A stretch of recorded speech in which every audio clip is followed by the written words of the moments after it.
Good afternoon all.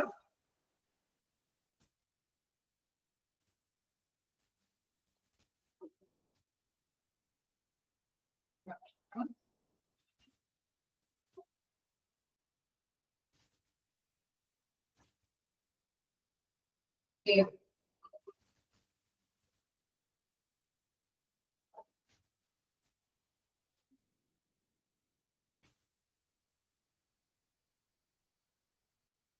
കഴിഞ്ഞ ക്ലാസ്സിൽ നമ്മൾ എടുത്തത് വായിച്ചു നോക്കിയായിരുന്നോ?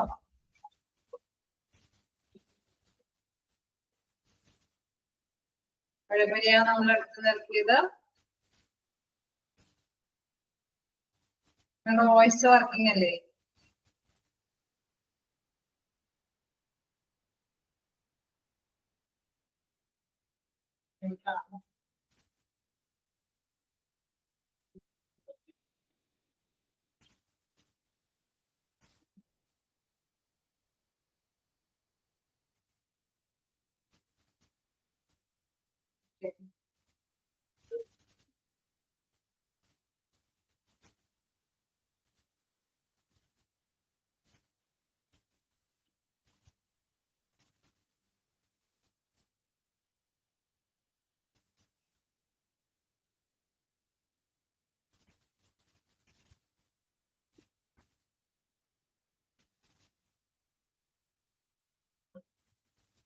ഫോണാണോ?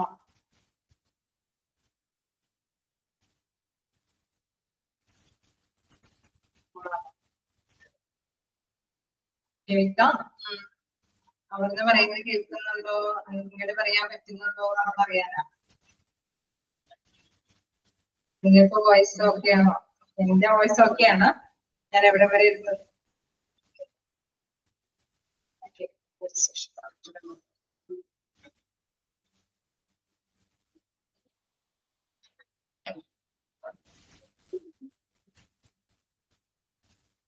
ടൈപ്സ് ഓഫ് ഓഡിറ്റ് തുടങ്ങിയെടുക്കാം അല്ലെ. നമ്മൾ കഴിഞ്ഞ ക്ലാസ്സിൽ ഡിസ്കസ് ചെയ്തത് എന്താണ്? പലതരത്തിലുള്ള ഇതിനെ കുറിച്ചിട്ട്, ഓഡിറ്റിനെ കുറിച്ചിട്ട് നമ്മൾ ഡിസ്കസ് ചെയ്തു. മെഡിക്കൽ ഓഡിറ്റ് അല്ലെ, ഓർഗനൈസേഷൻ ഓഡിറ്റ്, ക്ലിനിക്കൽ ഓഡിറ്റിനെ കുറിച്ചിട്ടൊക്കെ ഡിസ്കസ് ചെയ്തു. ഇനി ടൈപ്സ് ഓഫ് ക്ലിനിക്കൽ ഓഡിറ്റ് തുടങ്ങിയാണ് നമുക്ക് എടുക്കാനുള്ളത്. ഓക്കെ, നമുക്ക് ഇത് എടുത്തു തുടങ്ങാം. ഓക്കെ, എല്ലാവരുടെ കയ്യിൽ കാണും അല്ലെ?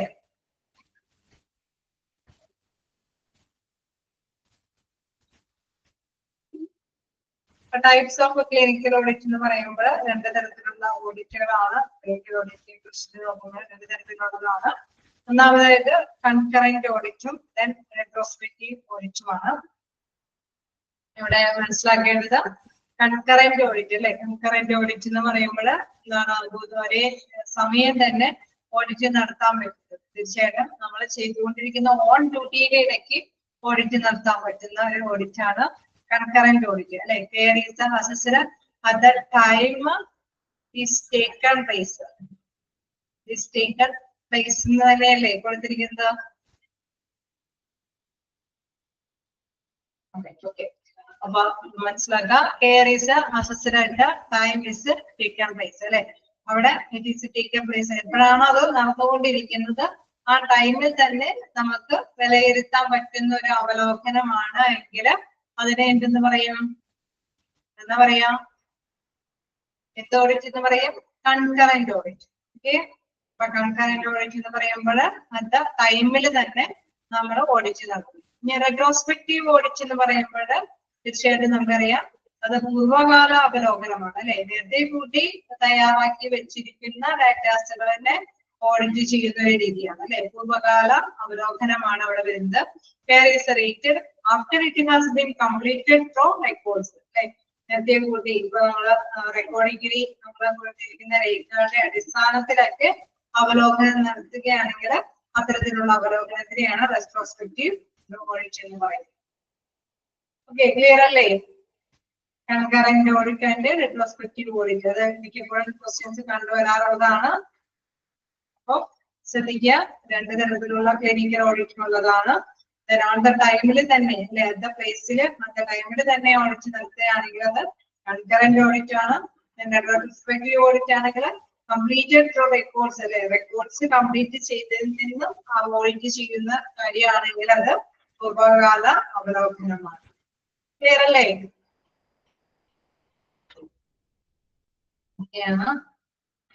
നമുക്ക് നെക്സ്റ്റ് നോക്കാം, purpose of A clinical audit. നമ്മളിങ്ങനെ ഓഡിറ്റ് നടത്തുന്നതിന്റെ ഉദ്ദേശങ്ങൾ എന്തൊക്കെയാണെന്നുള്ളതാണ് ഇനി നമുക്ക് നോക്കാനുള്ളത്. Planning the future course of action, it is needful to obtain baseline information through assessment of achievements. അതായത് നമുക്കറിയാം, ഒരു നേട്ടം നേടിയെടുക്കുമ്പോഴല്ലേ അതൊക്കെ വിലയിരുത്തുന്നത് തീർച്ചയായിട്ടും എന്താണ് നമ്മള് അല്ലെ നമ്മളുടെ ആവശ്യങ്ങൾ ഫ്യൂച്ചറിലായിട്ടുള്ള എന്തെങ്കിലും കാര്യങ്ങൾ വരുമ്പോൾ അല്ലെ അത് കൈകാര്യം ചെയ്യുന്നതിന് വേണ്ടിയിട്ടാണ് ഇത്തരത്തിലുള്ള ഓഡിറ്റ് കാര്യങ്ങൾ നമ്മൾ നിർവഹിക്കുന്നത്. Planning the future course of action, it is needful to obtain baseline information through assessment of achievements. അല്ലെ, നമുക്കപ്പോൾ ലഭ്യമായിരിക്കുന്ന വിവരങ്ങളുടെ അടിസ്ഥാനത്തിൽ അവലോകനം ചെയ്ത് നോക്കുന്നതനുസരിച്ചിട്ട് നമുക്ക് ഫ്യൂച്ചറിനെ അല്ലെ ഫ്യൂച്ചറിന്റെ ഉള്ള ആവശ്യങ്ങളെല്ലാം മനസ്സിലാക്കാനൊക്കെ ആയിട്ട് സാധിക്കുന്നുള്ളത്. അല്ലെ, നമ്മൾ റെക്കോർഡിക്കലി എടുത്തു നോക്കിയിട്ടാണ് ഓക്കെ ഈ ടൈമില് ഇന്ന കാര്യങ്ങൾ വേണ്ടി വരും അല്ലെ, അതൊക്കെ അസസ് ചെയ്തു. Future comparison purpose with a view to improving the service. Okay, നമ്മുടെ സർവീസുകളൊക്കെ എന്താണ് ഇംപ്രൂവ് ചെയ്ത് കൊണ്ടുവരുവാനും സാധിക്കും അല്ലെ. ഇത്തരത്തിലുള്ള ഓഡിറ്റ് വർക്കിംഗ് കാര്യങ്ങളൊക്കെ നടത്തുന്നുണ്ടെങ്കിൽ നമ്മൾ കൊടുക്കുന്ന ഗുണമേന്മയുള്ള സേവനം തന്നെയാണോ അല്ലെ, അതിനനുസരിച്ചിട്ട് എന്തെങ്കിലും ഭേദഗതികൾ വരുത്തി കഴിഞ്ഞാൽ ഈ ഗുണമേന്മ മെച്ചപ്പെടുത്താൻ സാധിക്കുമോ അല്ലെ, അതിനെ നമുക്ക് കമ്പയർ ചെയ്ത് മനസ്സിലാക്കാനായിട്ടും അതനുസരിച്ച് പ്രവർത്തിക്കാനായിട്ടും സാധിക്കും. വീണ്ടും it is regulatory in nature that we ensure full and effective utilization of staff and facilities available. അതായത് നമുക്കറിയാം ഇതൊരു നിയന്ത്രണ സ്വഭാവമുള്ള ഒരു കാര്യമാണ് അല്ലെ. Regulatory in nature that we ensure full and effective utilization of staff and facilities available. നമ്മുടെ effective ആയിട്ടുള്ള അവിടെയുള്ള വർക്കേഴ്സ് ആണെങ്കിലും നല്ല മാക്സിമം രീതിയിൽ ഉപയോഗപ്രദമാക്കാൻ അല്ലെങ്കിൽ സൗകര്യങ്ങളെല്ലാം മാക്സിമം രീതിയിൽ തന്നെ ഉപയോഗപ്രദമാക്കുക അല്ല എന്നുള്ള പ്രധാനപ്പെട്ട നിയന്ത്രിതമായിട്ടുള്ള ഒരു സ്വഭാവം, നിയന്ത്രിതമായിട്ടുള്ള കാര്യങ്ങൾ കൈകാര്യം ചെയ്തുകൊണ്ട് പോകാനായിട്ട്. നമുക്കറിയാം തൊഴിലാളികളെ വെറുതെ അവിടെ അല്ലെ നിർത്തി കഴിഞ്ഞാൽ തീർച്ചയായിട്ടും കമ്പനിക്ക് നഷ്ടമായിരിക്കും അല്ലെ. ഇപ്പൊ ഹോസ്പിറ്റൽ ആണെങ്കിലും എന്താണെങ്കിലും ഏത് ഫാം ആണെങ്കിലും നമുക്കറിയാം അവിടെ നഷ്ടമായിരിക്കും. അപ്പൊ ഹോസ്പിറ്റലിൽ വരുമ്പോൾ അവിടെയുള്ള തൊഴിലാളികൾ മാക്സിമം തന്നെ വർക്ക് ചെയ്യുന്നുണ്ടെങ്കിൽ മാത്രമാണ് ആ ഹോസ്പിറ്റലിന് ആ കൂലി കൊടുക്കുന്നതിനെ കൊണ്ട് നേട്ടം ഉണ്ടാക്കാൻ പറ്റുള്ളൂ അല്ലെ. അപ്പൊ കൃത്യമായിട്ട് ഇത്തരം കാര്യങ്ങളൊക്കെ ഉറപ്പുവരുത്താനായിട്ട് സാധിക്കുന്നു. Evaluate the effectiveness and efficiency of health programs and services put into practice. നമുക്കറിയാം ഫലപ്രാപ്തിയുള്ളതാണോ കാര്യക്ഷമമായിട്ടുള്ള ഹെൽത്ത് പ്രോഗ്രാംസ് അല്ലെങ്കിൽ സർവീസുകളാണോ പ്രൊവൈഡ് ചെയ്യുന്നത് അല്ലെ, നിലവിലുള്ള സർവീസുകളൊക്കെ ഫലപ്രാപ്തി ചെയ്യാൻ പറ്റുന്നതാണോ അല്ലെങ്കിൽ കാര്യക്ഷമമായിട്ട് തന്നെയുള്ള സേവനങ്ങളാണോ ലഭ്യമാക്കി കൊടുക്കണേന്ന് നമുക്കറിയാം. റെക്കോർഡിക്കലി എടുത്ത് നോക്കുമ്പോഴേക്ക് അല്ലെ അതനുസരിച്ചിട്ടുള്ള മാറ്റങ്ങൾ നമുക്ക് കൃത്യമായിട്ട് തന്നെ മനസ്സിലാക്കാനായിട്ട് സാധിക്കും അല്ലെ. വീണ്ടും narrate and measure present performance. Okay, ഇപ്പൊ നിലവിലുള്ള പെർഫോമൻസുകളെ കുറിച്ചിട്ടും ഒരു വ്യക്തമായ ധാരണകൾ ഉണ്ടാകാനായിട്ടുള്ള സാധ്യതയുണ്ട്. ഇപ്പൊ സീസണൽ ആയിട്ടുള്ള എന്തെങ്കിലും പ്രോഗ്രാംസുകളൊക്കെ വരുമ്പോഴും ആ ടൈമില് നമുക്കറിയാം അത് മുൻകൂട്ടി കണ്ടുകൊണ്ട് ഈ ഓഡിറ്റ് കാര്യങ്ങളൊക്കെ വെച്ച് നോക്കിയല്ലേ ആ ഒരു റെക്കോർഡിക്കലായിട്ടുള്ള കാര്യങ്ങൾ വെച്ചുകൊണ്ട് തന്നെയായിരിക്കും അത് കൈകാര്യം ചെയ്യുന്നത് അല്ലെ. മുൻകൂട്ടിയുള്ള അറേഞ്ച്മെന്റ്സ് ഒക്കെ കൈകാര്യം ചെയ്യുന്നു. അപ്പൊ അതനുസരിച്ചിട്ട് പ്രസന്റ് പെർഫോമൻസുകളെല്ലാം മെഷർ ചെയ്യാനായിട്ട് സാധിക്കും. ഓക്കെ, ഇതനുസരിച്ചിട്ട് തന്നെ കാര്യങ്ങൾ നടപ്പാക്കി പോകുന്നുണ്ടോ എന്നുള്ളത് ഉറപ്പുവരുത്താനും സാധിക്കും. ഓക്കെ, വീണ്ടും എന്താണ് ഹെൽപ്പ് ഡെവലപ്പിംഗ് OBBS സ്റ്റാൻഡേർഡ്സ്. അതായത് OBBS സ്റ്റാൻഡേർഡ്സ് എന്ന് വെച്ചാൽ എന്താ അർത്ഥം? OBBS സ്റ്റാൻഡേർഡ്സ് എന്ന് വെച്ചാൽ വ്യക്തമായ ഒരു മാനദണ്ഡങ്ങൾ വികസിപ്പിച്ചു കൊണ്ടുവരാൻ സാധിക്കും. അതായത് നമുക്കറിയാം ഒരു കാര്യത്തിനെ കുറിച്ചിട്ട് നമ്മൾ കമ്പാരിസൺ നടത്തണമെങ്കിൽ എന്താണ് അവിടെ രണ്ട് കാര്യങ്ങൾ ഉണ്ടായിരിക്കും അല്ലെ. ഒന്നായത് മാനദണ്ഡം ഉണ്ടായിരിക്കും, പിന്നെ ഒരു സ്റ്റാൻഡേർഡ്, അതായത് സ്റ്റാൻഡേർഡ് ഉണ്ടാവണം, കറക്റ്റ് പെർഫോമൻസ് ഉണ്ടാവും. അത് തമ്മിലുള്ള ഒരു കമ്പാരിസൺ ആണ് നമ്മൾ നടത്തുന്നത് അല്ലെ. അപ്പൊ ഒരു വ്യക്തമായ ഒരു സ്റ്റാൻഡേർഡ്സ്, ഒരു മാനദണ്ഡം കീപ്പ് ചെയ്യാനായിട്ട് ഓഡിറ്റ് നടത്തുമ്പോൾ നമുക്ക് സാധിക്കും. ഓക്കെ, ഇന്ന ടൈമില് ഇന്ന പേഴ്സൺസിനെ നിയോഗിച്ചിട്ട് ഇന്ന കാര്യങ്ങൾ ചെയ്യാനായിട്ട് സാധിച്ചു അല്ലെ. ഒരു വ്യക്തമായ മാനദണ്ഡമാണ്. അപ്പൊ നമുക്കറിയാം കറന്റ് പെർഫോമൻസ് അതനുസരിച്ചിട്ട് കൈകാര്യം ചെയ്യുമ്പോൾ എങ്ങനെയാണ് അതിനോടൊത്ത് പോകുന്നുണ്ടോ, അതിനേക്കാൾ കൂടുതൽ ബെറ്റർ പെർഫോമൻസ് കാഴ്ചവെക്കുന്നുണ്ടോ, അതിനേക്കാൾ താഴ്ന്ന ലെവലിലാണോ കാഴ്ചവെക്കുന്നത് അല്ലെ, അത് കൃത്യമായിട്ട് ഇവാലുവേറ്റ് ചെയ്യാനായിട്ട് സാധിക്കും. വീണ്ടും recommends what requires to be change. നമുക്കറിയാം എന്താണ് എന്ത് ആവശ്യകതയാണ് ചേഞ്ച് ചെയ്യേണ്ടത് അല്ലെ, അതിനെ കുറിച്ചിട്ട് ശുപാർശ ചെയ്യാനായിട്ട് സാധിക്കുന്നു അല്ലെ. വീണ്ടും help to mobilise resources for a change. അതായത് നമുക്കറിയാം ഒരു മാറ്റത്തിന് വിഭവങ്ങൾ സമാഹരിക്കേണ്ടതാണ് അല്ലെ. നമ്മളിപ്പോ ചിലപ്പോഴൊക്കെ ഈ പറഞ്ഞ രീതിയിലൊന്നും കൈകാര്യം ചെയ്യാൻ പറ്റിയില്ല അല്ലെ, കൺട്രോൾ ചെയ്യാൻ പറ്റുന്നില്ല എങ്കിൽ നമുക്കറിയാം അതിനനുസരിച്ചിട്ടുള്ള വിഭവശേഷി അവിടെ സമാഹരിക്കണം അല്ലെ. ഇൻ കേസ് നമുക്കറിയാം ഒരു നിശ്ചിത വർക്കേഴ്സിനെ കൊണ്ട് നിശ്ചിത പേഷ്യൻസിനെയൊക്കെ കൈകാര്യം ചെയ്യാൻ പറ്റുമായിരുന്നു. അതിന്റെ അടിസ്ഥാനത്തിലാണ് ഇപ്പോ കറന്റ് ആയിട്ട് ഇന്ന അപ്പോയിന്റ്മെന്റ്സ് ആണ് കൊടുത്തിരിക്കുന്നത്. പക്ഷെ ഇവാലുവേറ്റ് ചെയ്ത് വരുമ്പോൾ ചിലപ്പോ പറ്റുന്നില്ല അല്ലെ. അപ്പൊ അതനുസരിച്ചിട്ട് തന്നെ എന്താണ് പുതിയൊരു എംപ്ലോയീസിനെ ചിലപ്പോൾ സംഘടിപ്പിക്കേണ്ടതായിട്ട് വരും. ഇത്രയുള്ള പേഷ്യൻസിനെ ആ പഴയ കാലഘട്ടത്തിൽ അനുസരിച്ചിട്ട് കൈകാര്യം ചെയ്യാൻ പറ്റുന്നില്ല എങ്കിലും, അല്ലെങ്കിൽ പഴയ കാലഘട്ടം അനുസരിച്ചിട്ട് മെഷീനറിക്ക് അത് കൈകാര്യം ചെയ്യാൻ പറ്റുന്നില്ല എങ്കിലും അപ്പൊ അതനുസരിച്ചിട്ട് പുതിയത് ഇംപ്ലിമെന്റ് ചെയ്യാനായിട്ട് സാധിക്കും അല്ലെ. Past and modify the present process. അതായത് പാസ്റ്റ് വിലയിരുത്തി കഴിയുമ്പോൾ നമുക്കറിയാം അത് അനുസരിച്ചിട്ട് എന്തെങ്കിലും മോഡിഫിക്കേഷൻ നടത്തേണ്ടതുണ്ട് അല്ലെ. നല്ലൊരു ബെറ്റർ സേവനം കൊടുക്കുക എന്നുള്ളതാണ് പ്രധാനമായിട്ടുള്ള ഒരു എയിം അല്ലെ. ഒരു ഓഡിറ്റിന്റെ പ്രധാനപ്പെട്ട ഒരു എയിം എന്ന് പറയുമ്പോഴത്ത് എന്താണ്, തീർച്ചയായിട്ടും മാക്സിമം ഒരു നല്ലൊരു സർവീസ് പ്രൊവൈഡ് ചെയ്ത് കൊടുക്കുക എന്നുള്ളതാണ്. അപ്പൊ അതനുസരിച്ചിട്ടുള്ള മാറ്റങ്ങൾ വിലയിരുത്താനായിട്ടും അതനുസരിച്ചിട്ട് തന്നെ നടപ്പാക്കാനായിട്ടും ഇതുകൊണ്ട് സാധിക്കുന്നു എന്നുള്ളതാണ്. പർപ്പസ് ഓഫ് ക്ലിനിക്കൽ ഓഡിറ്റ് ഓക്കെയാണോ? ഫസ്റ്റ് വായിച്ചു നോക്കുക. എന്തെങ്കിലും പോയിന്റ് ഡൗട്ട് ഉണ്ടെങ്കിൽ ചോദിക്കാം. പർപ്പസ് എന്നുള്ള രീതിയിൽ ചോദ്യങ്ങൾ ചോദിച്ചാല് ഈ പോയിന്റ്സ് ഒക്കെ ജസ്റ്റ് ഒന്ന് ഓർത്ത് വയ്ക്കുക.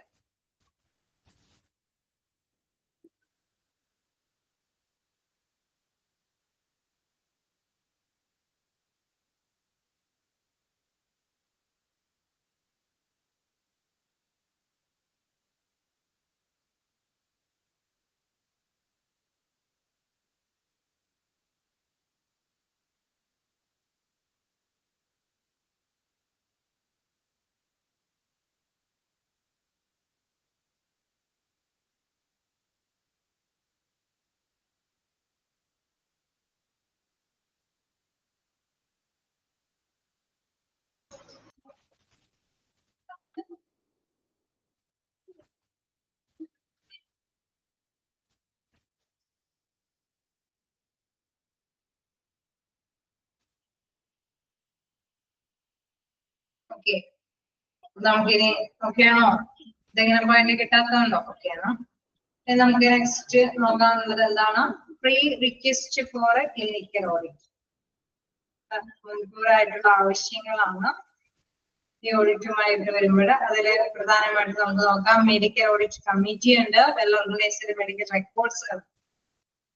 അതിലെ പ്രധാനമായിട്ട് മെഡിക്കൽ ഓഡിറ്റ് കമ്മിറ്റിയിലെ പ്രധാനപ്പെട്ട കാര്യങ്ങൾ എന്താണെന്ന് വെച്ചാൽ അതൊന്ന് ജസ്റ്റ് നോക്കാം. Hospital administration chairman, then officer in charge, member, secretary, head of different departments members. ഇവരെല്ലാം കൂടിയാണ് മെഡിക്കൽ ഓഡിറ്റ് കമ്മിറ്റി മെമ്പേഴ്സ് അല്ലെ. കമ്മിറ്റിയുടെ കാര്യങ്ങൾ നമുക്കറിയാം, മെഡിക്കൽ ഓഡിറ്റ് കമ്മിറ്റി ഉണ്ട്. ആ കമ്മിറ്റിയിൽ ആരൊക്കെയാണ് ഉൾപ്പെടുന്നത്? ഹോസ്പിറ്റൽ അഡ്മിനിസ്ട്രേറ്റീവ് ചെയർമാൻ ഉൾപ്പെടുന്നുണ്ട്. ദെൻ ഓഫീസർ ഇൻ ചാർജ് അല്ലെ, ഓഫീസർ ഇൻ ചാർജ് ആയിട്ടുള്ള വ്യക്തികൾ. ഈ കമ്മിറ്റിയിൽ ആരൊക്കെ പെടുന്നു? ഹോസ്പിറ്റൽ അഡ്മിനിസ്ട്രേഷൻ ചെയർമാൻ പെടുന്നു, officer in charge, then member secretary, then head of different departments members. ഇത്രയും പേരാണ്. നമുക്കറിയാം വ്യത്യസ്ത ഡിപ്പാർട്ട്മെന്റുകളൊക്കെ ഉണ്ടല്ലേ. കാർഡിയോളജി, ന്യൂറോളജി, നെഫ്രോളജി ഒക്കെ ഉള്ള ഡിപ്പാർട്ട്മെന്റ് ഉണ്ട്. ആ ഡിപ്പാർട്ട്മെന്റിലൊക്കെ ഹെഡുകള്, then സെക്രട്ടറി, അതേമാതിരി തന്നെ എന്താണ് ഇൻചാർജ് ഓഫീസ് ഇൻചാർജ് മെമ്പർ. കോമയുണ്ടോ എന്നല്ലേ അല്ലെ? കോമയുണ്ട്. നിങ്ങളുടെ കോമയുണ്ടായി കാണും ഇല്ലേ? കോമയില്ലേ? ഇതിൽ കോമയില്ലാത്ത കാരണമാണ് കൺഫ്യൂഷൻ ആയിട്ട് കാണിക്കുന്നത്. കോമയില്ലേ? അതായത് ഓരോരോ അംഗങ്ങളെ എടുത്ത് പറയുന്നത് ഇത് ഒറ്റ സെന്റൻസ് ആയിട്ട് കൊടുത്തേക്കണം. കോമയില്ല നോട്ട് ചെയ്യേണ്ടതാണ്. സെന്റൻസ് ആയിട്ട് തന്നെയാണ് കൊടുത്തേക്കുന്നത്. ജസ്റ്റ് ഒന്ന് കോമ ഇട്ടേരെ, ഞാൻ പറയാം. Hospital administration chairman,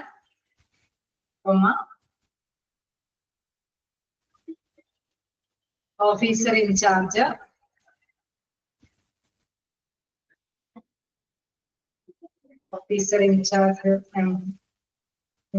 then member secretary, then head of a different departments members. Hospital administration chairman, office incharge member secretary, head of a different departments members.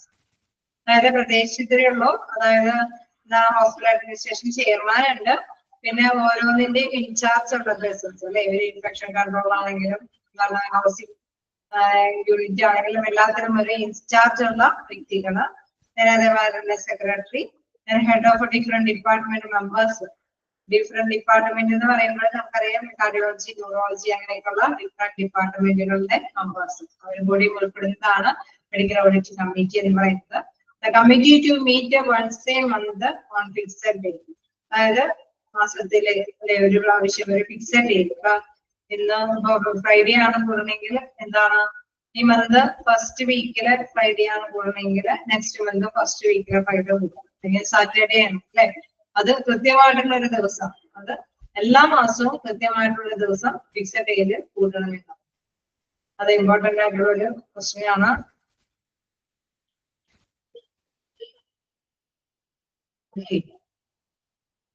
അപ്പോ അത്തരത്തിലുള്ള ഇതുകൾ അല്ലെ അവിടെ തീർച്ചയായിട്ടും കൃത്യമായിട്ടുള്ള ആ ദിവസത്തിൽ കൂടണം. ഏത് ദിവസമാണെന്നുള്ളത് കൃത്യമായിട്ട് നമുക്കറിയാം, അവരുടെ ഹോസ്പിറ്റലുകാരെ ഡിസൈഡ് ചെയ്യും, അതനുസരിച്ചിട്ടായിരിക്കും. അപ്പൊ കൃത്യമായിട്ടുള്ള വീക്കിലി കൃത്യമായിട്ടുള്ള ദിവസം അത് കൂടണം. വീക്കിലി മീൻസ് ഏതെങ്കിലും ഒരു ഡേ, മന്ത്ലി എല്ലാ മാസവും ഒരു കൃത്യമായിട്ടുള്ള ദിവസം അത് കൂടേണ്ടതാണ്. ആരൊക്കെയാണ് മെമ്പേഴ്സ് എന്നുള്ള കാര്യം ജസ്റ്റ് നോട്ട് ചെയ്യും. ഓക്കെ ആണോ?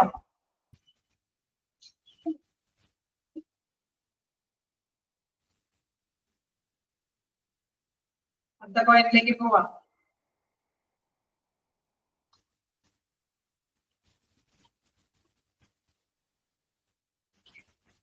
വെൽ ഓർഗനൈസ്ഡ് മെഡിക്കൽ റെക്കോർഡ്സ് ആണ്.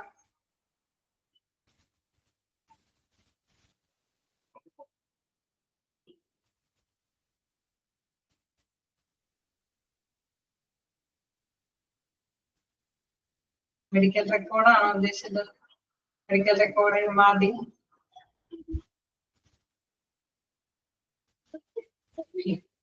വെൽ ഓർഗനൈസ്ഡ് മെഡിക്കൽ റെക്കോർഡ് അതുകൂടി നോക്കാം. Hospital statistics, hospital resource, hospital utilisation rates, admission data അല്ലെ. അവിടെയും കോമയായിട്ട് കാണിച്ചിരിക്കുന്നത് എന്താണ്, ചിട്ടയായ മെഡിക്കൽ റെക്കോർഡ്സുകൾ അവിടെ ഉണ്ടായിരിക്കണം. ഹോസ്പിറ്റൽ സ്റ്റാറ്റിസ്റ്റിക്കൽ, ഹോസ്പിറ്റൽ റിസോഴ്സ്, അതായത് സ്ഥിരീകരണ കണക്കുകൾക്കൊക്കെ ഉപയോഗപ്രദമാക്കാൻ പറ്റുന്ന തരത്തിലുള്ള ഒരു റെക്കോർഡ്സ് അവിടെ ഉണ്ടായിരിക്കണം. ഹോസ്പിറ്റൽ യൂട്ടിലൈസേഷൻ റേറ്റ്സ് അല്ലെ, അത് കൃത്യമായിട്ട് തന്നെ നല്ല രീതിയിൽ ഉപയോഗപ്രദമാക്കാൻ പറ്റുന്ന തരത്തിലുള്ള റെക്കോർഡ്സുകളായിരിക്കണം. അഡ്മിഷൻ ഡാറ്റ അല്ലെ, പ്രത്യേകിച്ച് കൃത്യമായിട്ട് നമുക്കറിയാം എല്ലാ തരത്തിലുള്ള ഡാറ്റകളും അവിടെ കൃത്യമായിട്ട് ഉണ്ടായിരിക്കണം. അഡ്മിഷൻ പ്രവേശനവുമായി ബന്ധപ്പെട്ടുള്ള ഡാറ്റകളും അവിടെ വെൽ ഓർഗനൈസ്ഡ് ആയിട്ട് തന്നെ ഉണ്ടായിരിക്കണം. കേട്ടോ?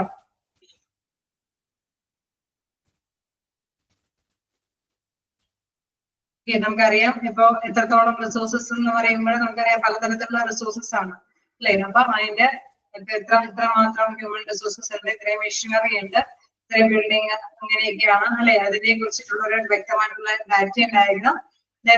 ഹോസ്പിറ്റലിൽ ഉപയോഗിക്കുന്ന അല്ലെ സാമഗ്രികൾ അല്ലെ, അതിനെ കുറിച്ചിട്ടൊക്കെയുള്ള കൃത്യമായ വിവരങ്ങള്. അഡ്മിഷൻ ഡേറ്റ, പേഷ്യന്റിന്റെ അഡ്മിഷനുമായി ബന്ധപ്പെട്ട കാര്യങ്ങളൊക്കെ.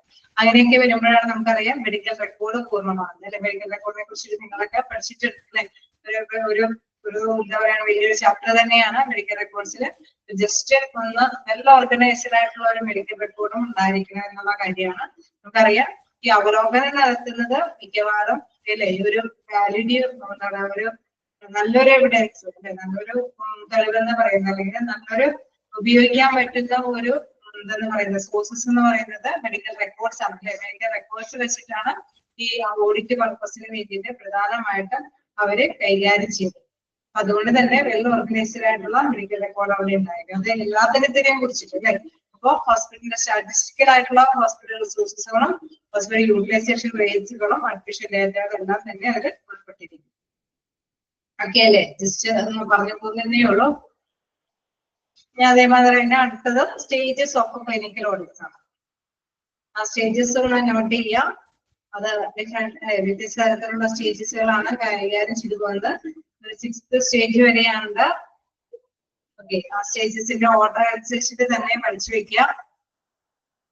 Okay, preparing for audit, selecting criteria, measuring performance, making improvement, sustaining improvement, reaudit. അത് ഇപ്പൊ ചിലപ്പോൾ വേണമെങ്കിൽ 3rd stage of clinical audit അല്ലെങ്കിൽ 6th സ്റ്റേജ് അല്ലെങ്കിൽ ഹൗ മെനി സ്റ്റേജ് എന്നൊക്കെയുള്ള രീതിയിലൊക്കെ ക്വസ്റ്റ്യൻസ് കാണാവുന്നതാണ്. അതുകൊണ്ട് തന്നെ എന്താണ് പല രീതിയിൽ നിങ്ങൾ കൃത്യമായിട്ട് തന്നെ അത് മനസ്സിലാക്കി പഠിച്ചു വെക്കുക. അല്ലേ, നമുക്ക് സ്റ്റേജിലേക്ക് പോകാലോ. ഓരോ സ്റ്റേജിലേക്ക്. ഓക്കെ, ഫസ്റ്റ് സ്റ്റേജ് നമുക്ക് നോക്കാം. Preparing for audit. ഇപ്പൊ ഓഡിറ്റിന് വേണ്ടിയിട്ടുള്ള പ്രിപ്പറേഷൻ വരെയാണ്. അതില് നമുക്ക് അറിയാം എന്താണ് അവിടെ കൃത്യമായിട്ട് തന്നെ ഇൻഫോർമേഷൻസ് കിട്ടും അല്ലെ. ഒരു യൂസേഴ്സ് ഇൻഫോർമേഷന് അതേമാതിരി സെലക്ടിങ് ടോപ്പിക്, ഒരു ടോപ്പിക് നമ്മൾ സെലക്ട് ചെയ്യേണ്ടതുണ്ടാവാം. പ്രയോറിറ്റീസ് ഓഡിറ്റ്, പലതരത്തിലുള്ള കാര്യങ്ങൾക്ക് വേണ്ടിയിട്ട് ഓഡിറ്റ് നടത്തേണ്ടതുണ്ടാവാം അല്ലെ.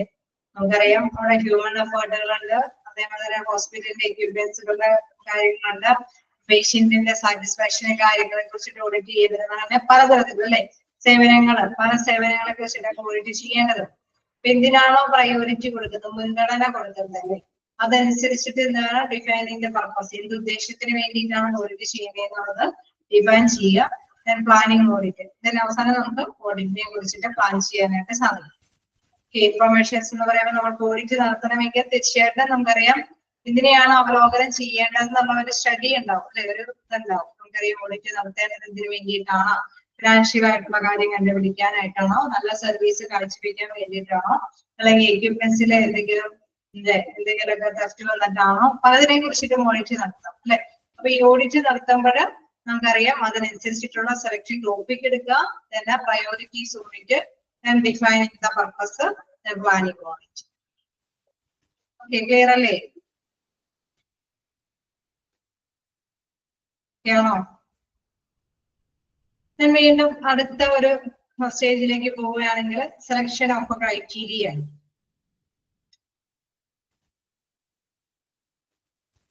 ഓക്കെ, നമുക്ക് ഓഡിറ്റ് നടത്തണമെങ്കിൽ നമുക്കറിയാം നമുക്ക് ഒരു കറന്റ് പെർഫോമൻസും ഒരു സ്റ്റാൻഡേർഡ് പെർഫോമൻസും തമ്മിലൊരു ഇവാലുവേഷൻ വരും അല്ലെ.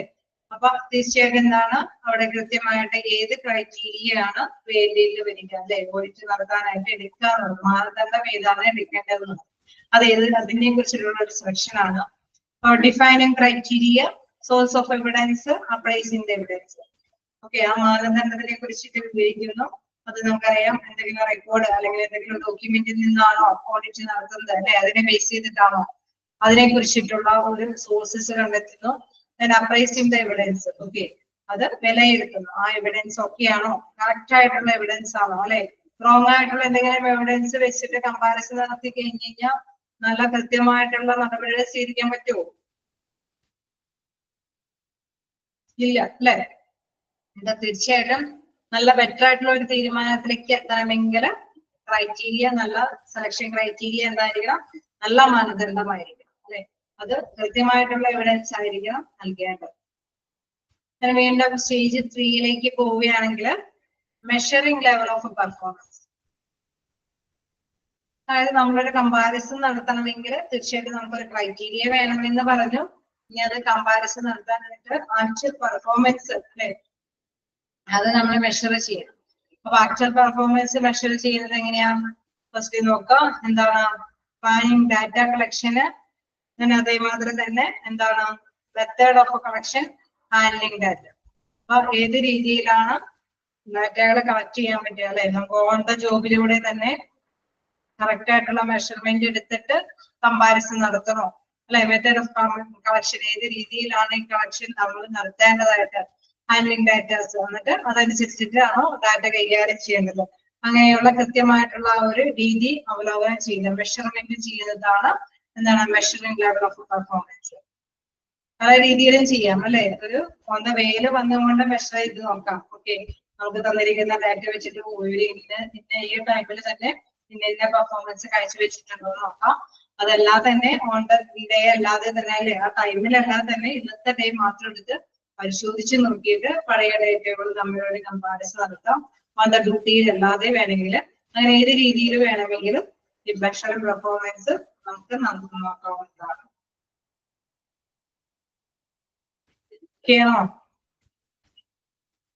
ഇതില് ഓരോ പോയിന്റിലും വരുന്ന പോയിന്റ്സുകൾ ജസ്റ്റ് ഒന്ന് മനസ്സിലാക്കി വെക്കണം കേട്ടോ. പ്രിപ്പയറിംഗ് ഫോർ ഡാറ്റയിൽ എന്തൊക്കെ വരുന്നുണ്ട്, ഇപ്പൊ ഓർഡർ വൺ ഔട്ട് എന്നൊക്കെ പറഞ്ഞുകൊണ്ട് എല്ലാ പോയിന്റ്സ് മിക്സ് ചെയ്തൊക്കെ തന്നു കഴിഞ്ഞാൽ ഇത് എന്തിന്റെ അകത്താണ് വരുന്നത് എന്നുള്ളത് കൃത്യമായിട്ട് മനസ്സിലാക്കുക. സെലക്ഷൻ ക്രൈറ്റീരിയ ഒക്കെ എടുക്കുമ്പോൾ ഒരിക്കലും മാറിപ്പോകാൻ വഴിയില്ല അല്ലെ? വളരെ ചെറിയ പോയിന്റ്സുകളേ ഉള്ളൂ. ഓക്കെ അല്ലേ?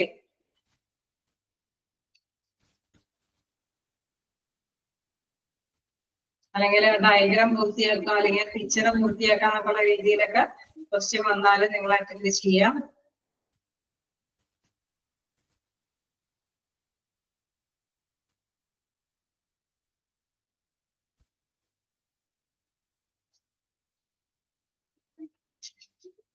ഓക്കെ ആണോ?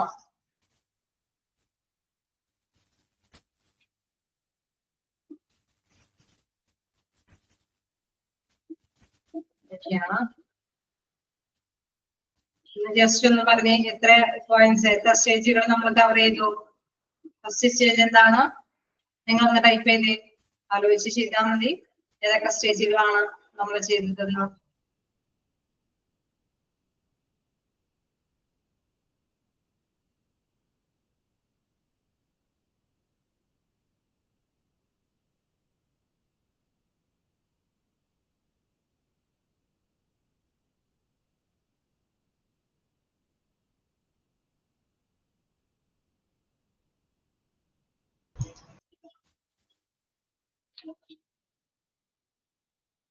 പ്രിപ്പയറിംഗ്.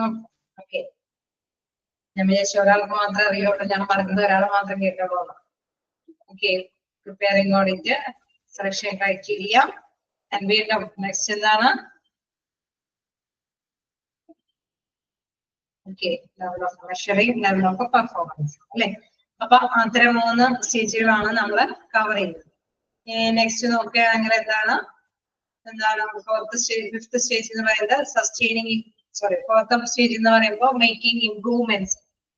നമ്മളിപ്പോ ഇങ്ങനെ സ്റ്റാൻഡേർഡും ആക്ച്വൽ പെർഫോമൻസും തമ്മിൽ കമ്പയർ ചെയ്യുമ്പോൾ ഒന്നില്ലെങ്കിൽ ചിലപ്പോ അല്ലെ മോശം സ്റ്റേജിലായിരിക്കാം കറന്റ് പെർഫോമൻസ് എന്ന് പറയുന്നത്, ചിലപ്പോ സ്റ്റാൻഡേർഡ് പെർഫോമൻസിനേക്കാളും താഴെ ആവാൻ സാധ്യതയുണ്ട്. അതേസമയം ചിലപ്പോ കറന്റ് പെർഫോമൻസ് സ്റ്റാൻഡേർഡ് പെർഫോമൻസിനേക്കാളും അല്ലെ കൂടുതലാവാനും സാധ്യതയുണ്ട്. വ്യത്യസ്തമായിട്ട് വരാൻ സാധ്യതയില്ലേ? ഉണ്ടാവും അല്ലെ? അപ്പൊ ഇൻ കേസ് കുറവൊക്കെയാണെങ്കിൽ നമുക്കറിയാം എന്താണത് മെച്ചപ്പെടുത്തണം അല്ലെ? അത് അതിലേക്ക് എത്തിക്കണം, സ്റ്റാൻഡേർഡിലേക്ക് എത്തിക്കേണ്ടതായിട്ട് വരും. Identify barriers, fear, lack of understanding, low moral, poor communication etcetera. അപ്പൊ നമ്മൾ എന്താണ് തടസ്സങ്ങൾ, എന്തുകൊണ്ടാണ് സ്റ്റാൻഡേർഡിലേക്ക് എത്താൻ പറ്റാത്തത് എന്നുള്ള കാര്യത്തിനെ കുറിച്ചിട്ട് ഒരു അവലോകനം നടത്താം. അപ്പൊ നമുക്കറിയാം ചില കാര്യങ്ങളൊക്കെ ഞാൻ നേരത്തെ പറഞ്ഞിരുന്നു അല്ലെ, ഈ ക്ലാസ്സിൽ തന്നെയാണെന്ന് അറിയില്ല, എന്താണ് കൃത്യമായിട്ട് തന്നെ ഒരുപക്ഷെ ഏബിൾ ആയിരിക്കും പേഴ്സൺ, നല്ല കഴിവുള്ള വ്യക്തിയായിരിക്കും, അതേമാതിരി തന്നെ നല്ല നോളേജും ഉണ്ടാവും. പക്ഷെ ചില കാര്യങ്ങൾ ഫേസ് ചെയ്യാൻ പറ്റാത്ത ഒരു അവസ്ഥയുണ്ടാവും അല്ലെ? ഇപ്പൊ ഹോസ്പിറ്റലൊക്കെ ആണെങ്കിൽ അല്ലെ, നമുക്കറിയാം ഒരു ക്രിട്ടിക്കൽ സ്റ്റേജിൽ വരുന്ന ഒരു പേഷ്യന്റ് അല്ലെങ്കിൽ കാഷ്വാലിറ്റി ഒരു ആക്സിഡന്റ് ഒക്കെ ആയിട്ട് വരുന്ന ഒരു പേഷ്യന്റ് ഒക്കെ ആണെങ്കിൽ അവര് എവിടെയായിരിക്കും നന്നായിട്ട് വർക്ക് ചെയ്യാൻ സർവീസ് ചെയ്യാനായിട്ടുള്ള കഴിവുള്ള വ്യക്തിയാണ്. പക്ഷെ ചില കാര്യങ്ങൾ ഫേസ് ടു ഫേസിലേക്ക് ഉൾക്കൊള്ളാനായിട്ട് പറ്റണമെന്നില്ല അല്ലെ. അത് ചിലപ്പോൾ പേടി കൊണ്ടായിരിക്കാം, ചിലപ്പോൾ പക്ഷെ ഈ പറഞ്ഞ മാതിരി എന്താണ് എബിലിറ്റി ഉണ്ടാവണമെന്നില്ല. അവർക്ക് ലാക്ക് ഓഫ് അണ്ടർസ്റ്റാൻഡിങ് എങ്ങനെ ചെയ്യണമെന്ന് അറിയാത്തത് കൊണ്ടാവാം. അതല്ലെങ്കിൽ ചിലർക്ക് എന്താണ് ഒരു ആത്മവിശ്വാസക്കുറവുണ്ടാവും അല്ലെ, ഒരു മനോവീര്യം ഇല്ലാത്ത അല്ലെ, അങ്ങനത്തെയുള്ള പേഴ്സൺസ് ഉണ്ടാവാം. ഒരു നല്ല ആശയവിനിമയം നടത്താൻ പറ്റാത്തത് കൊണ്ടായിരിക്കും അവർ കൈകാര്യം ചെയ്യാൻ പറ്റാത്തത്. അപ്പൊ ഇതിനെ കുറിച്ചിട്ടുള്ള ഒരു ബാരിയേഴ്സ് അല്ലെ, തടസ്സം, എന്തുകൊണ്ടാണ് സ്റ്റാൻഡേർഡിലേക്ക് എത്താൻ പറ്റാത്തത് എന്നുള്ള കൃത്യമായിട്ടുള്ള കാര്യം മനസ്സിലാക്കണം. പേഴ്സൺസിനെ എന്താണ് പേടി കൊണ്ടാണോ, അതല്ലെങ്കിൽ നല്ല വ്യക്തമായിട്ട് അത് മനസ്സിലാക്കാൻ പറ്റാത്തതാണോ, അപ്പൊ ട്രെയിനിങ് ഒക്കെ കൊടുക്കേണ്ടതുണ്ടോ, അല്ലെങ്കിൽ മനോധൈര്യം വർദ്ധിപ്പിക്കാൻ വേണ്ടിയിട്ട് കുറച്ച് എന്താണ് എന്തെങ്കിലും സാവധാനം കൂട്ടിക്കൊടുത്ത് അല്ലെ, ഒരു ആത്മവിശ്വാസം മനോധൈര്യമൊക്കെ ഒരു എന്താണ് തൃപ്തികരമായിട്ടുള്ള ഒരു അന്തരീക്ഷമൊക്കെ കൊടുക്കണോ, അതല്ലെങ്കിൽ നല്ലൊരു കമ്മ്യൂണിക്കേഷൻ ഗ്യാപ്പ് ഉള്ളത് കൊണ്ടാണോ. അപ്പൊ നല്ലൊരു കമ്മ്യൂണിക്കേഷനെ പറ്റിയ എന്താണ് എന്റർടൈൻമെന്റ് പ്രോഗ്രാംസ് ഒക്കെ സംഘടിപ്പിച്ച് എല്ലാവരൊക്കെ ആയിട്ട് സൗഹൃദമായിട്ട് തന്നെ ചോദ്യം ചെയ്യാനുള്ള അവസരങ്ങളൊക്കെ ഉണ്ടാക്കി കൊടുക്കും. അപ്പൊ എന്താണെന്നുള്ളത് വ്യക്തമായിട്ട് മനസ്സിലാക്കിയിട്ട് അതിനനുസരിച്ചിട്ടുള്ള അന്തരീക്ഷം പ്രൊവൈഡ് ചെയ്യേണ്ടതുണ്ട്. Okay, making improvement first point okay ആണോ?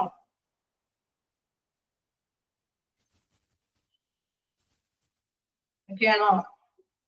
ഓക്കെ, അപ്പൊ തടസ്സങ്ങൾ ഉണ്ടാവാം അല്ലെ, അതുകൊണ്ടായിരിക്കാം സ്റ്റാൻഡേർഡിലേക്ക് എത്തിപ്പെടാത്തത്. അതിനുശേഷം എന്താണ് ചേഞ്ച് ബൈ റിമൂവ് ബാരിയേഴ്സ്, ഇങ്ങനെയുള്ള തടസ്സങ്ങളെ മാറ്റിയെടുക്കുക. ഓക്കെ, അത് നമുക്കറിയാം ട്രെയിനിങ് ഒക്കെ കൊടുക്കുമ്പോൾ അവരുടെ ആ പേടിയൊക്കെ മാറും. അതല്ലെങ്കിൽ മറ്റുള്ളവരുടെ ഇടപെടാനുള്ള ഒരു സാഹചര്യങ്ങൾ ഒരുക്കി കൊടുക്കുമ്പോൾ ചിലപ്പോൾ അതുകൊണ്ട് ആശയവിനിമയമൊക്കെ വരുത്താനായിട്ടുള്ള സാഹചര്യങ്ങൾ കിട്ടും. അങ്ങനെ ആ ഒരു തടസ്സങ്ങളെയൊക്കെ നീക്കി കളയുക എന്നാണ്. അപ്പൊ മേക്കിംഗ് ഇംപ്രൂവ്മെന്റ്സിലാണ് ഐഡന്റിഫൈഡ് ബാരിയേഴ്സ്, അതറിയാം clear lack of understanding, low മോറയില് പൂർ കമ്മ്യൂണിക്കേഷൻ, അതോടൊപ്പം തന്നെ changes by remove barriers.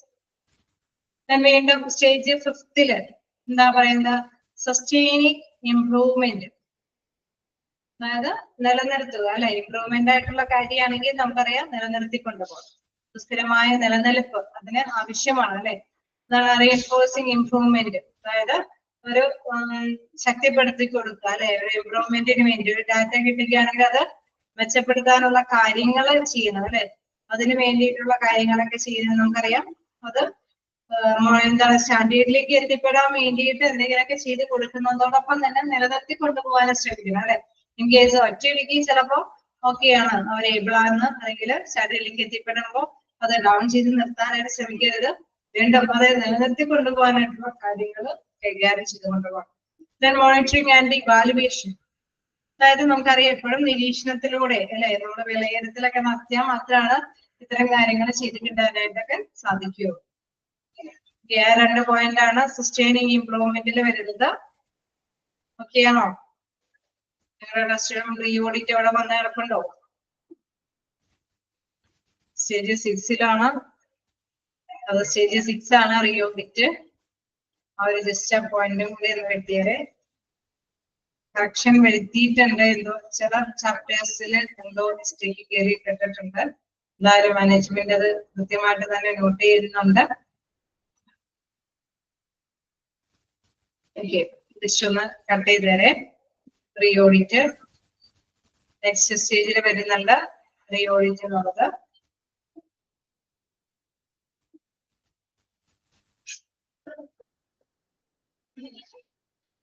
Okay. Re audit നോക്കാം. റിവ്യൂ എവിഡൻസ്, എന്താണ് റിവ്യൂ എവിഡൻസ് എന്ന് പറയുന്നത്?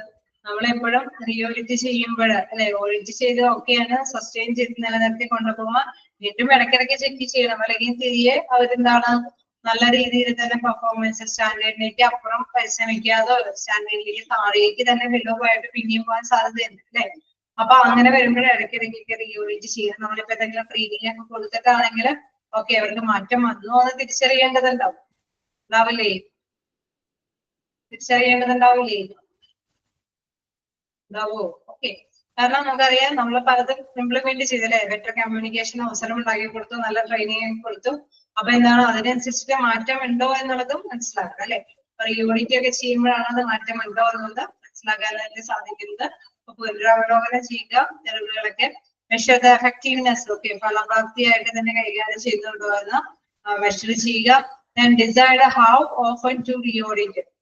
തീരുമാനിക്കുക അല്ലെ, എത്രമാത്രം പ്രാവശ്യം നമ്മൾ യൂണിറ്റ് ചെയ്യേണ്ടതായിട്ട് വരുമെന്നൊക്കെ തീരുമാനിക്കുക. then ongoing process monitoring, അതായത് നമുക്കറിയാം വീണ്ടും എപ്പോഴും അല്ലെ സോഴ്സുകളൊക്കെ നമ്മൾ ഇവാലുവേറ്റ് ചെയ്യണം. അപ്പൊ എപ്പോഴും എന്താണ് എവിഡൻസുകളൊക്കെ കളക്ട് ചെയ്തുകൊണ്ട് അതിനനുസരിച്ചിട്ടുള്ള ഒരു ഇവാലുവേഷൻ ഒക്കെ നടത്തി റിയോയിറ്റ് ഒക്കെ ചെയ്ത് മുന്നോട്ട് കൊണ്ടുപോകണം. ഓൺഗോയിങ് പ്രോസസ് ഓഫ് മോണിറ്ററിംഗ് എപ്പോഴും തുടർച്ചയായിട്ടും ഇത് നിരീക്ഷിച്ചുകൊണ്ടിരിക്കണം. എങ്കിൽ മാത്രമാണ് എന്തെങ്കിലും പോരായ്മകൾ ഉണ്ടെന്ന് കണ്ടെത്താൻ പറ്റുകയുള്ളൂ. പോരായ്മകൾ തിരുത്താനായിട്ട് പറ്റും. പിന്നെ തിരുത്തി കഴിയുമ്പോൾ വീണ്ടും റിയോയിറ്റ് നടത്തുമ്പോൾ വീണ്ടും പോരായ്മകൾ ഉണ്ടാക്കാൻ പറ്റുന്നുണ്ടോ എന്നൊക്കെ പറഞ്ഞ് അല്ലെ നല്ല രീതിയിൽ അത് സസ്റ്റെയിൻ ചെയ്ത് നിലനിർത്തി കൊണ്ടുപോകാനായിട്ട് സാധിക്കും. ഓക്കെ, സ്റ്റേജസ് ഓക്കെ ആണോ?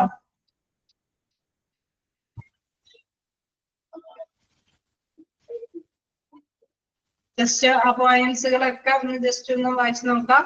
പ്രിപ്പയറിംഗ് ഇത് മിക്കപ്പോഴും കാണുന്ന ക്വസ്റ്റ്യൻ ആണ്. അതുകൊണ്ടാണ് സ്റ്റേജസ് 6 നിങ്ങൾ അതിന്റെ ആ ഒരു ഫ്ലോയിൽ തന്നെ പഠിച്ചു വെക്കുക. Preparing for audit, selection for criteria, measuring level of performance, making improvement, sustaining improvement. Third stage ചോദിക്കുകയാണെങ്കിൽ measuring level of performance. In case fifth stages ഒന്ന് ചോദിക്കുകയാണെങ്കിൽ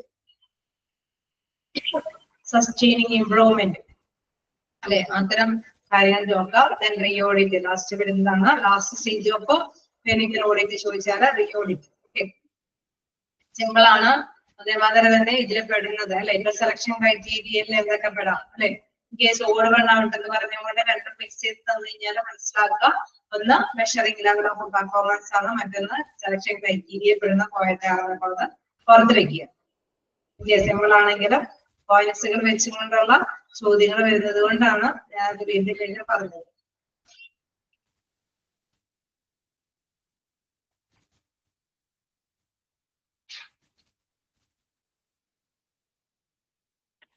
ഉറപ്പിച്ചു വെക്കുക.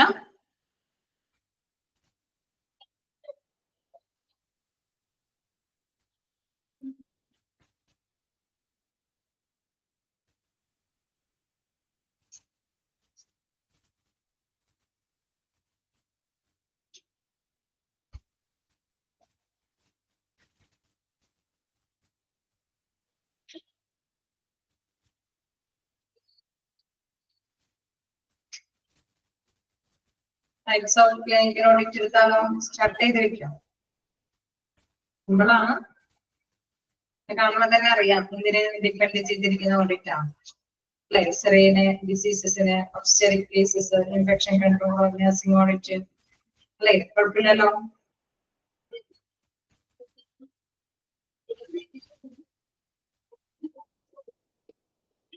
ഇതോടെ അടുത്ത പോയിന്റ്. ഓക്കെ, അത് അടുത്തൊരു ഇത് കൂടി നോക്കാം. ടൈപ്സ് ഓഫ് ക്ലിനിക്കൽ ഓഡിറ്റ് ആണ്. ക്ലിനിക്കൽ ഓഡിറ്റ് വ്യത്യസ്ത തരത്തിലുണ്ട്. ഫസ്റ്റ് വൺ എന്താണ്? Statistical audit. എന്താണ് സ്റ്റാറ്റിസ്റ്റിക്കൽ ഓഡിറ്റ് എന്ന് പറയുന്നത്? അതായത് സ്ഥിരീകരിക്കുന്ന കണക്കുകൾ ഉൾപ്പെടുന്ന ഒരു ഓഡിറ്റ് ആണെങ്കിൽ അതിനെ സ്റ്റാറ്റിസ്റ്റിക്കൽ ഓഡിറ്റ് എന്ന് പറയും. അതായത് സ്ഥിരീകരണ കണക്കുകളാണ്. അത് നേരത്തെ കൂട്ടിയുള്ള കണക്കുകളൊക്കെ അല്ലെ, ഇത്രയും ഡോക്ടേഴ്സ് ഇത്രയും പേഷ്യൻസിനൊക്കെ കൃത്യമായിട്ടുള്ള ചികിത്സയൊക്കെ നല്ലൊരു സ്ഥിരം ഒരു നല്ല എവിഡൻസോട് കൂടി ഒരു സ്റ്റാറ്റിസ്റ്റിക്കൽ സർവേ നടത്തിക്കൊണ്ടുള്ള ഒരു ഓഡിറ്റ് ആണ് സ്റ്റാറ്റിസ്റ്റിക്കൽ ഓഡിറ്റ് എന്ന് പറയുന്നത്. എക്സ്റേ റിവ്യൂ എന്ന് പറയുമ്പോൾ നമുക്കറിയാം എക്സ്റേ ആയിട്ട് എടുക്കുന്ന സ്ഥലത്തിന്റെ എല്ലാ പ്രവർത്തനങ്ങളൊക്കെ ചെയ്യും അല്ലെ.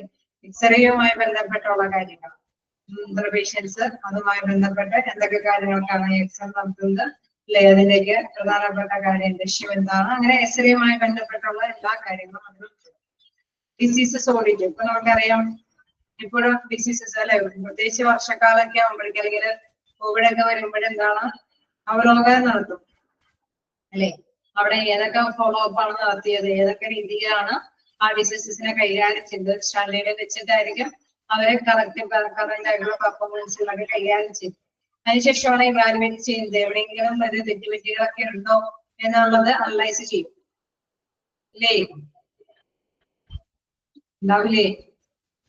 രോഗവുമായിട്ട് ഓഡിറ്റ് ചെയ്യുമ്പോൾ ഉണ്ട് അല്ലെ. നമുക്കറിയാം എപ്പോഴെപ്പോഴുള്ള അസുഖങ്ങളാണ് എങ്കിൽ അത് അവലോകനം നടത്തുന്നത് പ്രധാനമായിട്ടും എന്തെങ്കിലും ഭേദഗതികൾ വരുത്തണോ അല്ലെ, എന്തെങ്കിലും പോരായ്മകൾ ഉണ്ടോ, ഇൻ കേസ് നമുക്ക് നല്ലൊരു ബെറ്റർ സർവീസ് കൊടുക്കാനായിട്ട് എന്താണ് മാനദണ്ഡം വെക്കേണ്ടത്, നിന്റെ ഹോസ്പിറ്റലുകാർ എന്താണ് ചെയ്തത്, നല്ല ഒരു റിസൾട്ട് കാഴ്ചവെച്ച ഹോസ്പിറ്റൽ ആണെങ്കിൽ അവരെ എന്താണത് കൈകാര്യം ചെയ്തത് ഇവാലുവേറ്റ് ചെയ്തിട്ട് കാര്യങ്ങൾ നടപ്പാക്കും അല്ലെ. അപ്പൊ നമ്മൾ അങ്ങനെ ഒരു ഓഡിറ്റ് ആണ് ഡിസീസസ് ഓഡിറ്റ് എന്ന് പറയുന്നത്. ഒബ്സ്റ്ററിക് കേസസ്, എന്താണ് ഒബ്സ്റ്ററിക് കേസസ് എന്ന് പറയുന്നത്? പ്രസവാനന്തരമൊക്കെ ഉള്ളത് അല്ലെ, ഗൈനക്കോളജിയുമായൊക്കെ ബന്ധപ്പെട്ട വിഭാഗമാണ്. അപ്പൊ ഒബ്സ്റ്ററിക് കേസസ് നമുക്കറിയാം മിക്കപ്പോഴും അല്ലെ നവജാത ശിശുക്കളുടെ മരണനിരക്കുമായി ബന്ധപ്പെട്ട പ്രസിദ്ധീകരണ കണക്കുകളൊക്കെ റിപ്പോർട്ടുകളൊക്കെ ഉണ്ടാവാറുണ്ട് അല്ലെ. അപ്പൊ ഇപ്പോ അങ്ങനത്തെ നിരക്ക് കുറവാണ്, അല്ലെങ്കിൽ ആദിവാസി ജനങ്ങളുടെ ഇടയില് അല്ലെ ഇത്തരത്തിലുള്ള നവജാത ശിശുക്കളുടെ മരണത്തിന്റെ എണ്ണം കുറഞ്ഞിട്ടുണ്ട്, അനുപാതികമായിട്ട് കുറഞ്ഞിട്ടുണ്ടെന്നൊക്കെ നമ്മളെ ന്യൂസിലൂടെ ഒക്കെ കേൾക്കും അല്ലെ. അത് ഓഡിറ്റ് ചെയ്യുന്നത് എന്തിനാണ്? അതുമായി ബേസ് ചെയ്തിട്ട് അല്ലെ, നമ്മുടെ ഹോസ്പിറ്റലില് എന്തെങ്കിലും ഇത്തരത്തിലുള്ള പ്രോഗ്രാംസ് വരാൻ സാധ്യതയുണ്ടോ, അതനുസരിച്ചിട്ടൊക്കെയുള്ള കരുതൽ നടപടികളൊക്കെ സ്വീകരിക്കേണ്ടതൊക്കെയായിട്ട്. ഇൻഫെക്ഷൻ കൺട്രോൾ ആണെങ്കിലും അങ്ങനെ തന്നെ നമുക്കറിയാം. ഇൻഫെക്ഷൻ എന്ന് പറയുന്നത് അല്ലേ ഇതൊക്കെ കാര്യങ്ങൾ കൊണ്ടാണ് ഈ ഇൻഫെക്ഷൻ ആയിട്ട് വരാനായിട്ടുള്ള സാധ്യതകൾ. ഇൻ കേസ് ഇങ്ങനെ ഒരു ഇൻഫെക്ഷൻ നമ്മുടെ ഹോസ്പിറ്റലിൽ വന്നപ്പെട്ടാൽ എന്തൊക്കെ മാനദണ്ഡങ്ങൾ നമ്മൾ സ്വീകരിക്കണം അല്ലെ, എന്തൊക്കെ രീതികളാണ് ഫോളോ ചെയ്യേണ്ടത്, ഏറ്റവും ബെറ്റർ ആയിട്ടുള്ള മാനദണ്ഡം എന്താണ്, ഏത് ഹോസ്പിറ്റലാണ് ഇങ്ങനത്തെ പ്രോബ്ലത്തിനൊക്കെ ഫേസ് ചെയ്യുന്നത് അല്ലെ. നമ്മളിപ്പോ നിപ വൈറസ് വരുമ്പോഴും അല്ലെ അങ്ങനെയൊക്കെ വരുമ്പോഴും എന്താണ് പെട്ടെന്ന് തന്നെ അത് ഉണ്ടായ പ്ലേസിൽ അവര് പാലിച്ച നിബന്ധനകളൊക്കെ ജസ്റ്റ് വേഗം എവാലുവേറ്റ് ചെയ്യില്ലേ, അതനുസരിച്ചുള്ള നടപടിക്രമങ്ങളൊക്കെ നമ്മുടെ ഹോസ്പിറ്റലാണെങ്കിൽ അത് ഫോളോ ചെയ്യാനായിട്ട് ശ്രമിക്കും അല്ലെ. അതിനനുസരിച്ചിട്ട് കമ്പാരിസൺ നടത്തി എന്താണ് മാറ്റങ്ങൾ സംഭവിക്കേണ്ടത്, എന്തെങ്കിലും മാറ്റങ്ങൾ വരുത്തേണ്ടതുണ്ടെങ്കിലും അതൊക്കെ ചെയ്യും അല്ലെ. അതാണ് ഇൻഫെക്ഷൻ കൺട്രോള്. നഴ്സിംഗ് ഓഡിറ്റ് നമ്മൾ നേരത്തെ എപ്പോഴും പറഞ്ഞ അതിനെ നഴ്സുമാരെ കുറിച്ചിട്ട് ഓഡിറ്റ് ചെയ്യുമ്പോൾ അല്ലെ അവരുടെ അവലോകനം നടത്തുമ്പോൾ തീർച്ചയായിട്ടും മനസ്സിലാക്കേണ്ട പ്രധാനപ്പെട്ട ഒരു പോയിന്റ് എന്ന് പറയുമ്പോൾ എന്താണ്, എല്ലാവർക്കും നഴ്സിംഗ് കെയർ അല്ലെ കൃത്യമായിട്ടുള്ള കെയർ ഓരോ പേഷ്യന്റിനും ലഭ്യമാണ്.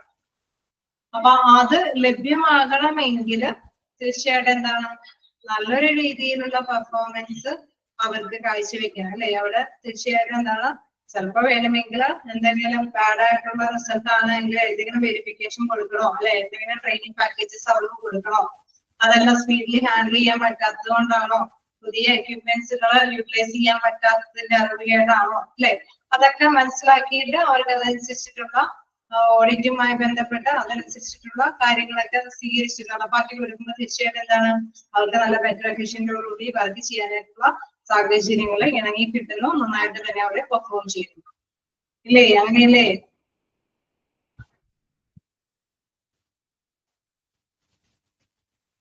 ഓക്കെ, നഴ്സുമാരുടെ ഓഡിറ്റ് ഒക്കെ നടത്തുന്നതും അതിനു വേണ്ടിയാണ് അല്ലെ.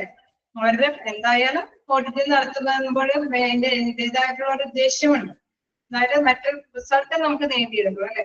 നഴ്സുമാരെ കൊണ്ട് വളരെ സാറ്റിസ്ഫൈഡ് ആയിട്ടുള്ള വർക്ക് ചെയ്യാനായിട്ട് എന്തൊക്കെയാണ് അപ്ലൈ ചെയ്യേണ്ടത് അതൊക്കെയായിട്ട് കൃത്യമായിട്ട് ഇവാലുവേറ്റ് ചെയ്യാനായിട്ടാണ് അത്തരം കാര്യങ്ങൾ ചെയ്യുന്നത്. ഇനി വീണ്ടും ഡെത്ത് ഓഡിറ്റ്. ഡെത്ത് ഓഡിറ്റ് എന്ന് പറയുന്നത് എന്തായിരിക്കും? മരണനിരക്ക് അല്ലെ, മരണവുമായി ബന്ധപ്പെട്ട കാര്യങ്ങളാണ്. കേസ് മരിച്ച രോഗികള് എന്തൊക്കെ കാരണങ്ങൾ കൊണ്ടാണ് മരിച്ചത്, മരണപ്പെട്ടത് അല്ലെ.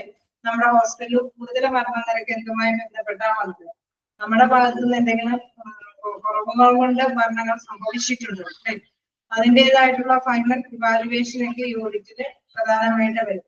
കേസ് നമുക്കറിയാം ICU പേഷ്യന്റ് ആണ് കൂടുതൽ മരണപ്പെട്ടത്, അല്ലാതെ ഏതെങ്കിലും ഒരു പ്രത്യേക വിഭാഗം ഇപ്പൊ നേരത്തെ പറഞ്ഞ മാത്രമേ നവജാത ശിശുക്കളുടെ മരണങ്ങളൊക്കെ എന്തെങ്കിലും റിപ്പോർട്ട് ചെയ്തിട്ടുണ്ടോ, എന്തുകൊണ്ട് അങ്ങനെ വന്നു അല്ലെ.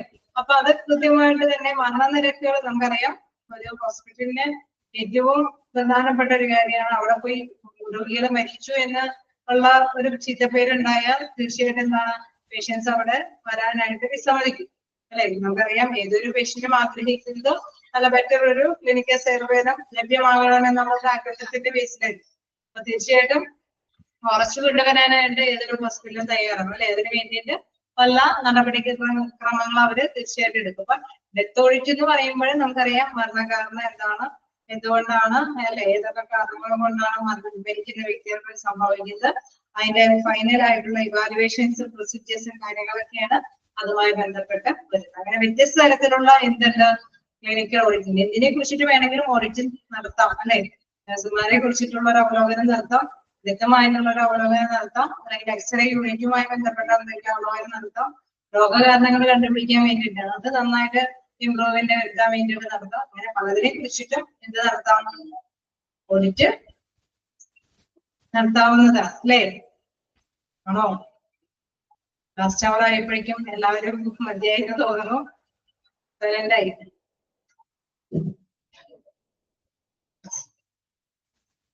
ഓക്കെ, ഞാൻ അൺമ്യൂട്ട് ആക്കിയിട്ടുണ്ട്.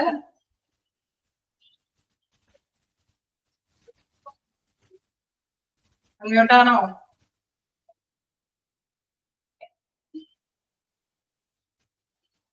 ഇല്ല, എന്തോ സംതിങ് ഇഷ്യൂ വന്നിട്ട്.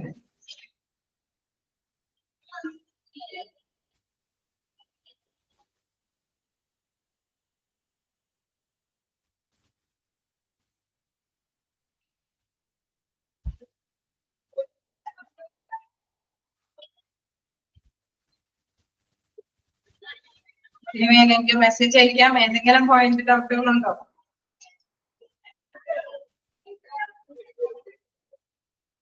ഏതെങ്കിലൊക്കെ പല തരത്തിലുള്ള ഓഡിറ്റ് ഉള്ളത് കൊണ്ട് വ്യത്യസ്ത തരത്തിലുള്ള ഓഡിറ്റ് ചെയ്താന്നൊക്കെയുള്ള സിമ്പിൾ ആയിട്ടുള്ള ക്വസ്റ്റ്യൻസും ചോദിക്കാം.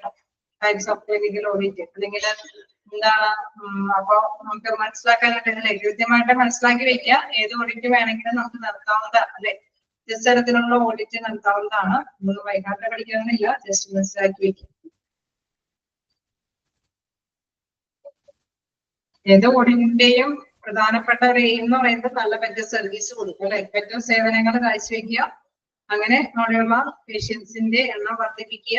അങ്ങനെ ഹോസ്പിറ്റലിന് നല്ലൊരു പേരുണ്ടാക്കിയെടുക്കുക. ഒപ്പം തന്നെ പ്രോഫിറ്റബിൾ ആക്കി മാറ്റിയെടുക്കുക അല്ലെ? ഇതാണ് പ്രധാനമായിട്ട് എയിം ചെയ്യുന്നത്.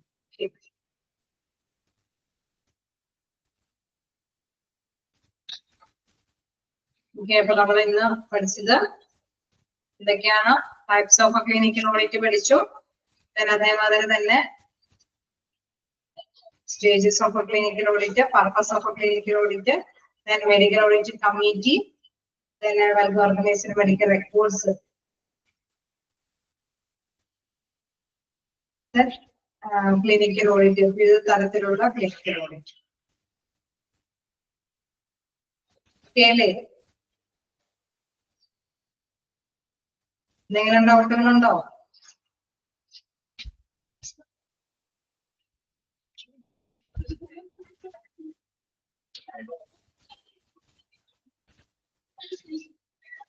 എന്തെങ്കിലും ഡൗട്ടുകളുണ്ടോ? നിങ്ങൾക്ക് മെസ്സേജ് അയക്കാം കേട്ടോ. വോയിസ് അൺമ്യൂട്ട് ആക്കാൻ പറ്റുന്നില്ല. ഇങ്ങനെ മെസ്സേജുകൾ അയക്കാം.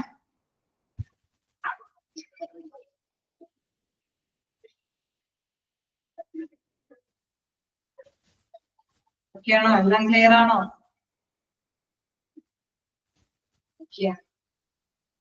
ഓക്കെ, അപ്പൊ നമുക്ക് നെക്സ്റ്റ് ക്ലാസ്സിൽ കാണാം. Okay, thank you.